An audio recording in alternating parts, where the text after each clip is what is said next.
Dictation start होगी 5 second बाद।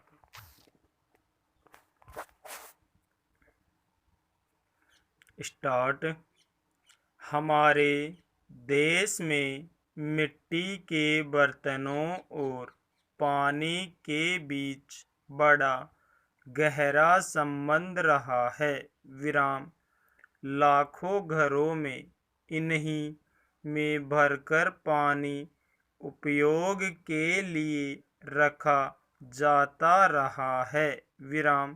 पीने के लिए वह परोसा जाता रहा है। सभी मनुष्यों, पशुओं और पक्षियों को विराम भोजन पकाने, मुँह व हाथ धोने आदि के काम आता रहा है। विराम। बर्तनों के उपयोग का संकेत उनके आकारों से भी मिल जाता है। विराम।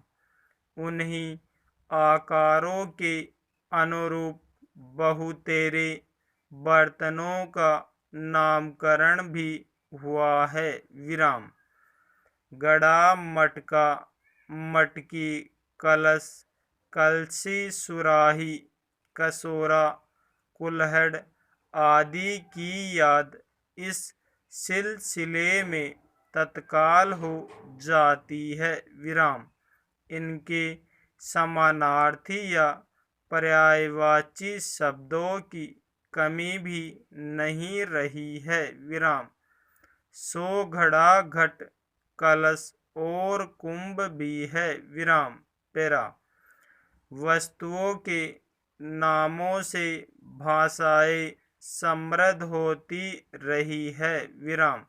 हमारी हिंदी भी मिट्टी के पात्रों के नामों से समृद्ध हुई है। विराम। जो चीज़ें रोज़मर्रा व्यवहार में आती है स्वभावतः वे अत्यंत परिचित और आत्मीय तक हो जाती है। विराम। घड़ा या घट इन्हीं में से जिसमें नदियों, सरोवरों, कुओं और नलकूपों, ट्यूबवेलों से भी पानी भरा जाता रहा है। विराम। घट और पनघट के इर्द गिर्द कहानियाँ, कविताएं भी बुनी गई है। विराम। कुछ प्रदेशों तो ऐसे रहे हैं जहाँ घट पनघट की बड़ी व्यापित रही है। विराम।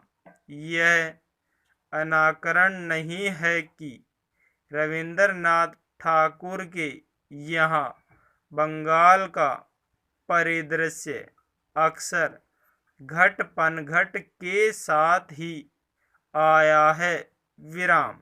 हाँ, स्त्रियाँ एक अनुष्ठान की तरह गाँवों में घाट और पनघट से जल लाती रही है। विराम। क्रमशः घाट व पनघट के मिट्टी के पात्रों के रूप सामाजिक, दार्शनिक, तात्विक, आध्यात्मिक रूप ग्रहण करते गए हैं। विराम। वे हमारे मानस में बस गए हैं। विराम।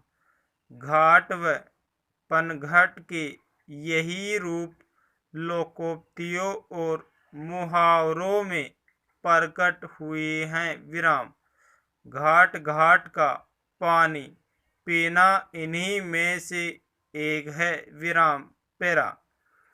घट के साथ वाली छवियों का अंत नहीं है। विराम। सिर पर घड़ा रखे आती हुई स्त्रियाँ किसी पेड़ के नीचे पथिकों के लिए रखी हुई मटकी, मटकों व मटकियों वाला घर का वह कोना सब ऐसी ही छवियों में शामिल है विराम। माटी के बर्तनों की वह छवि कितनी मरमर भरी, सुंदर और मुग्धकारी है, जिसमें कोई चिड़िया उड़ती हुई आती है और पानी से भरे हुए मिट्टी के पात्र से पानी पीती है विराम। बड़ी लंबी कहानी है मिट्टी के पात्रों और पानी की विराम। घड़े का पानी अपने आप में फिल्टर वाटर हुआ करता था विराम, चाहे वह कहीं से भर कर लाया गया हो, कुएं, सरोवर या नदी से, क्योंकि तब इनका जल भी स्वच्छ हुआ करता था। कुएं तो मीठे पानी वाले भी होते थे विराम।